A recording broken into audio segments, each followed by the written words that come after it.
quand on a un risque de pandémie, il est normal qu'on s'y prépare, ça paraît assez logique.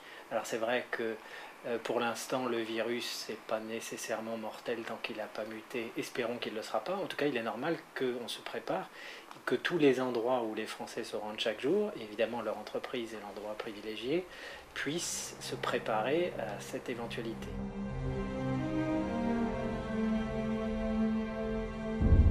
Très clairement, avant l'été, les chefs d'entreprise, en tout cas les patrons de PME, n'étaient pas préparés.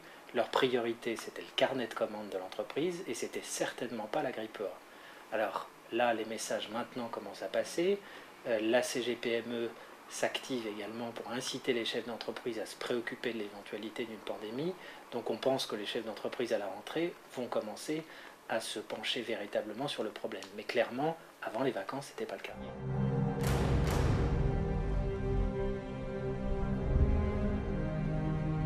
Premier point, il risque d'avoir un très fort absentéisme. Alors évidemment, on pense aux gens qui seraient, utiliser le conditionnel, qui seraient malades, et puis on peut aussi penser aux gens qui seraient dans l'obligation de s'occuper de leur famille. Par exemple, les mères de famille avec leurs enfants, si les écoles ferment demain, évidemment, il va falloir trouver des moyens de garder les enfants, et il est évident qu'un certain nombre de parents seront contraints de rester chez eux.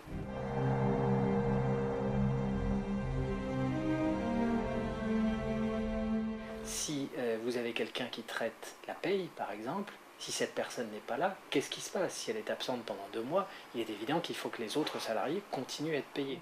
Vous avez tout ce qui concerne la gestion des factures, qui est absolument fondamentale, à la fois pour l'encaissement et pour le décaissement.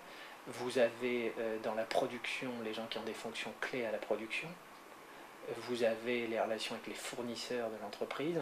Enfin, vous savez, dans les PME, vous n'avez pas suffisamment de salariés pour pouvoir vous passer plusieurs d'entre eux. Donc tous les gens sont indispensables, c'est le propre d'une petite entreprise.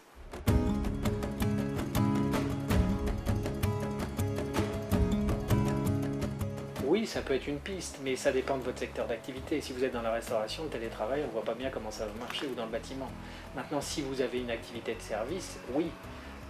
Mais là encore, il faut anticiper, c'est-à-dire que le télétravail, ça nécessite un équipement, ça nécessite des gens qui soient formés.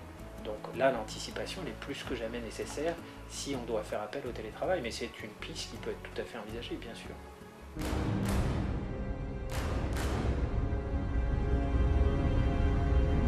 Comment éviter la propagation de la maladie à l'intérieur de l'entreprise? Donc c'est des gestes simples, il y a d'ailleurs des campagnes gouvernementales sur ce thème qui démarrent, comme par exemple se laver les mains plusieurs fois dans la journée, et puis il peut y avoir des choses sur lesquelles il faut réfléchir dans l'entreprise.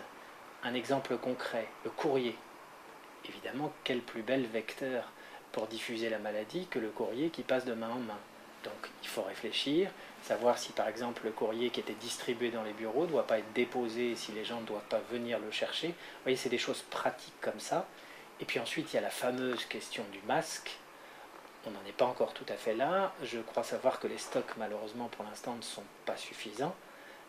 Mais effectivement, il va falloir que les chefs d'entreprise commencent à se préoccuper, savoir où se procurer les fameux masques. Et puis il va falloir aussi que les pouvoirs publics, qui ont largement alerté les esprits, commencent à dire aux entreprises comment il faut faire de manière concrète pour se procurer les fameux masques. Là, c'est de la responsabilité des pouvoirs publics.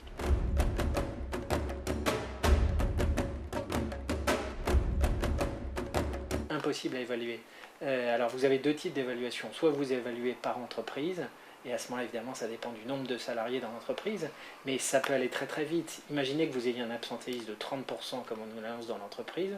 30%, ce sont des journées de travail perdues, c'est de la productivité perdue, c'est de la vente perdue, ça ira évidemment, ça grimpera très rapidement, très vite. C'est pour ça qu'on croise vraiment les doigts pour que cette pandémie n'arrive pas et qu'on y échappe. Et puis ensuite, si vous raisonnez sur le plan macroéconomique, on risque d'avoir aussi un vrai problème pour certains secteurs d'activité qui peuvent être frappés très durement. Pensons à tous les gens qui font du spectacle, à tous les gens qui font de la restauration. Tous ces gens-là, malheureusement, si demain on commence à nous dire qu'il ne faut pas aller dans les lieux publics, vous pensez bien que ça ne va vraiment pas être bon pour leur activité. Et bien souvent, ils rencontrent déjà pas mal de difficultés.